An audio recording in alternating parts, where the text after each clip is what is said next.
Chilli powder అన్ని రకాల వంటలకు పచ్చళ్లకు సరైన chilli powder. No colour, no chemicals.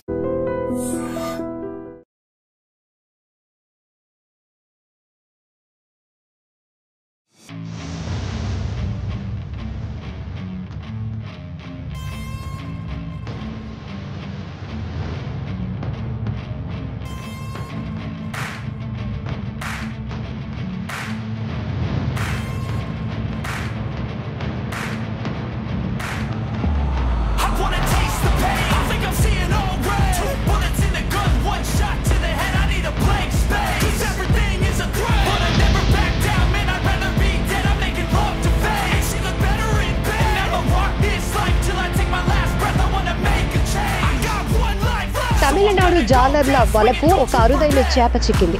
దీన్ని డూమ్స్డే ఫిష్ అంటారు, లేదా ఓవర్ ఫిష్ అని కూడా అంటారు. అయితే ఈ చేపను చూడగానే మత్స్యకారులు షాక్ అయిపోయారు.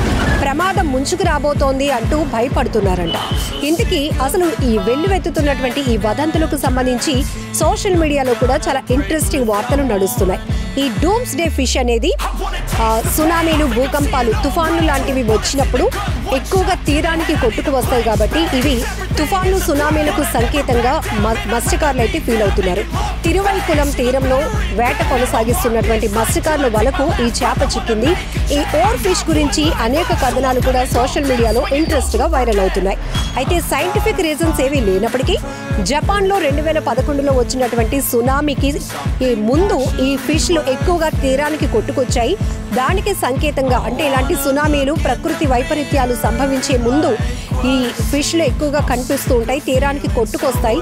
ఈ ఓవర్ ఫిష్ ని చూస్తే కాస్త భయం వేస్తుంది అనే అభిప్రాయాలు కూడా మత్స్యకారులు చెప్తా ఉన్నారు. అయితే శాస్త్రవేత్తలు మాత్రం ఈ వదంతులన్నింటినీ కొట్టిపారేస్తున్నారు.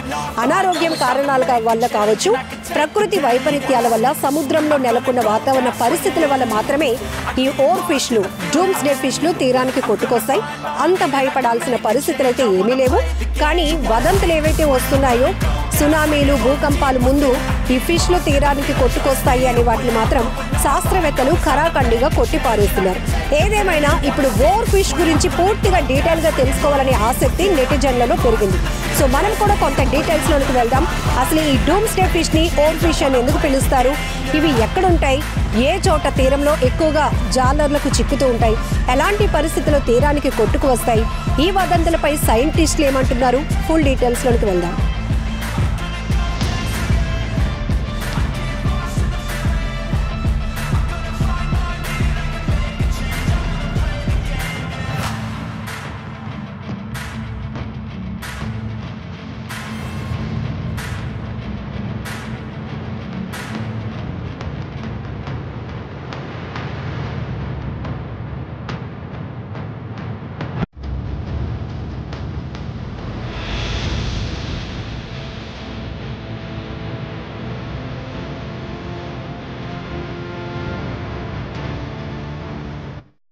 తాజాగా తమిళనాడు మత్స్యకారులు డూమ్స్డే ఫిష్ ను పట్టుకున్నారు. ఇది బయటకు వచ్చిందంటే మరో సునామీ వస్తుందంటూ వదంతులు వినిపిస్తున్నాయి. మరి ఇది ఎంతవరకు నిజం?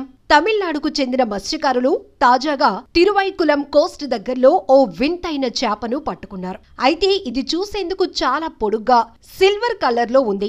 దాని తలపై ఎరుపు రంగులో పెద్ద క్రెస్ట్ కూడా ఉంది. అయితే దీనిని చూసిన కొందరు ఇది ప్రమాదానికి సంకేతం అంటున్నారు. భూకంపాలు, సునామీలు జరిగే ముందు ఈ చేప ఒడ్డుకు వస్తుందంటూ జోష్యాలు చెప్పేస్తున్నారు. అసలు ఈ చేప ప్రమాదానికి ఎందుకు సంకేతం? సునామీకి ఈ చేపకు ఉన్న సంబంధం ఏంటి? ఇప్పుడు చూద్దాం.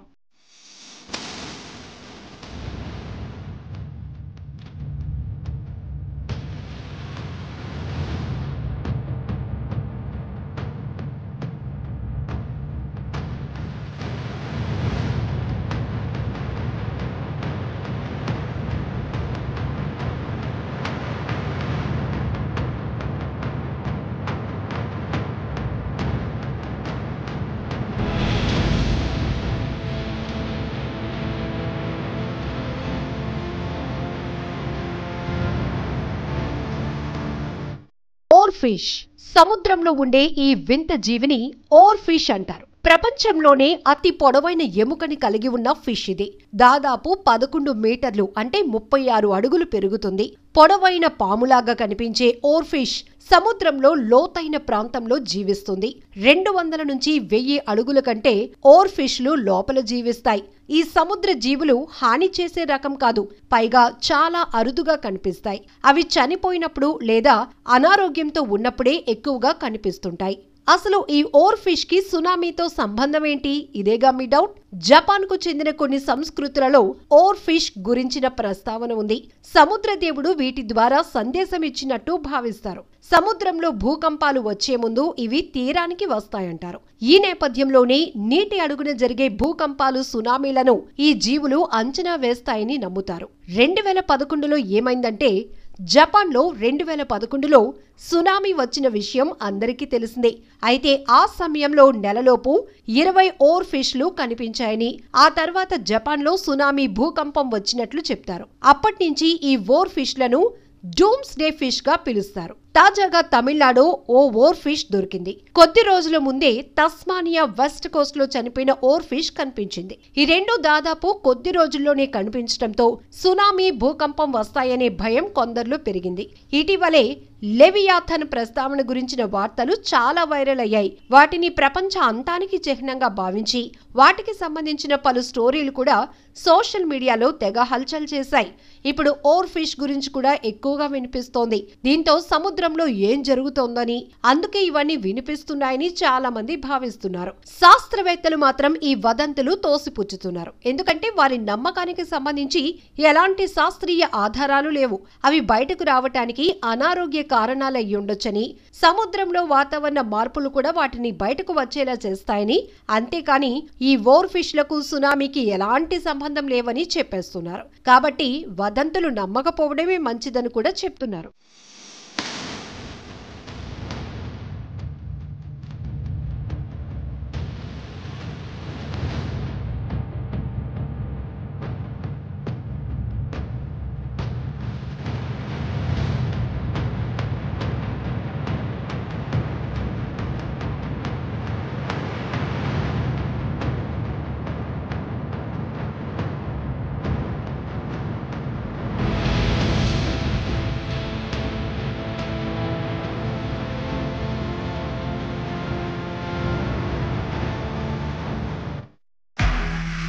నిజంగా ప్రస్తుతం ఉన్నటువంటి సమాజం దేనికి ప్రయారిటీ ఇస్తుంది?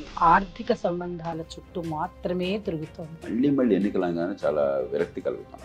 మంచి అనిపిస్తుంది కదా, లేడీస్ కూడా ఛాలెంజింగ్ జాబ్స్ చేసినప్పుడు చాలా బాగుంటది. ట్రాఫిక్ అసిస్టెంట్స్ గా నియమించిన ట్రాన్స్జెండర్స్ అందరితో సాల్యూట్ చేయించుకుంటున్నారు. ఫుడ్ డెలివరీ ఇవ్వటానికి వెళ్ళినటువంటి డెలివరీ బాయ్ అనిల్ పై కళ్ళ ముందు